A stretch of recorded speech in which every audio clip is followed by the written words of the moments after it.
Okay, welcome to a class today on had. A few weeks ago, or a few months ago, a friend of mine wasn't certain if he was correct when he wrote had on his email or letter. And I'm telling you this story just to let you know that natives don't often think about their own language. And your natives in your country don't often think about their own language. And they don't, sometimes they don't study it very, they don't study it to a deep level at school. And so then they come to ask themselves, am I correct in writing had? And of course, you guys all know that had is 100% correct. Yeah, there's nothing wrong with had. In fact, if you are using reported speech like he said, yeah, very often you will see past perfect. The only reason why natives miss it is because we usually shorten he had, the first one, to he'd. Yeah, and that's why natives miss it.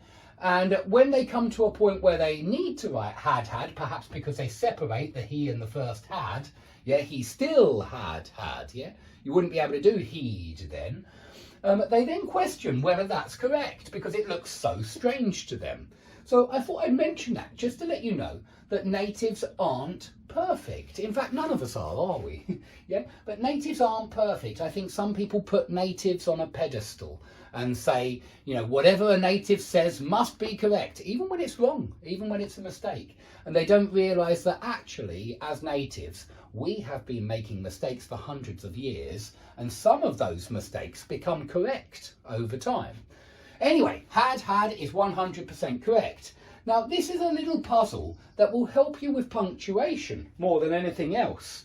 And I'm telling you it just because it is a grammatical curiosity. Somebody came up with this a long time ago. I imagine it was an English teacher who wanted his class to get better with punctuation. And I'm going to teach you about punctuation in my next course called Master English Language. This course is already massive and it's just focusing on grammar for TEFL. But in my next course, we'll be doing phrases, clauses, parts of speech, sentence analysis, and certainly we'll be looking at punctuation as well. Because when you look at punctuation, you learn more about rhetoric and you learn more about parallel structure and devices that writers use to make their writing more powerful. And so we will look at punctuation, but I wanted to show you this just to whet your appetite. There's a good expression there, and it's not wet like the adjective, it's spelt like this, whet your appetite. And it means just give you a taster. Oi, I'm not very good at spelling today. I think there's 2 P's in appetite, somebody check, but I'm pretty sure there is.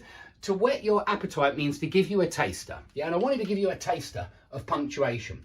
So it's actually possible to make a sentence with 11 hads in a row and it's still grammatically correct and it still means something. So put yourself in this position. There's an English tense test.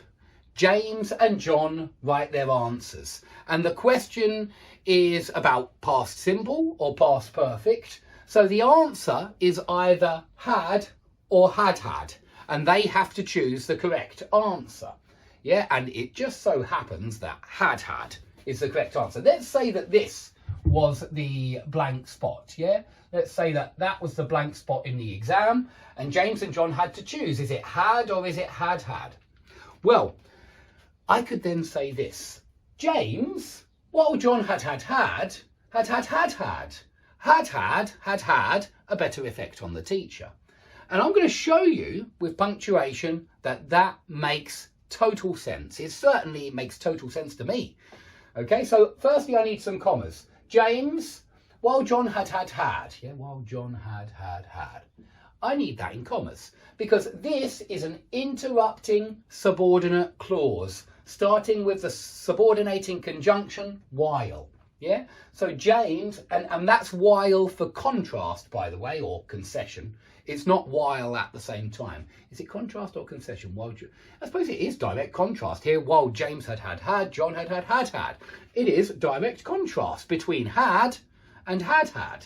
Bare contrast, you could call it. So I'm going to put a bit more punctuation here. James, while John had. Yeah, so John wrote just one had. John got it wrong. James, while John had, now we're going to take out the interrupting subordinate clause, and then we'll see the next part. James, while John had.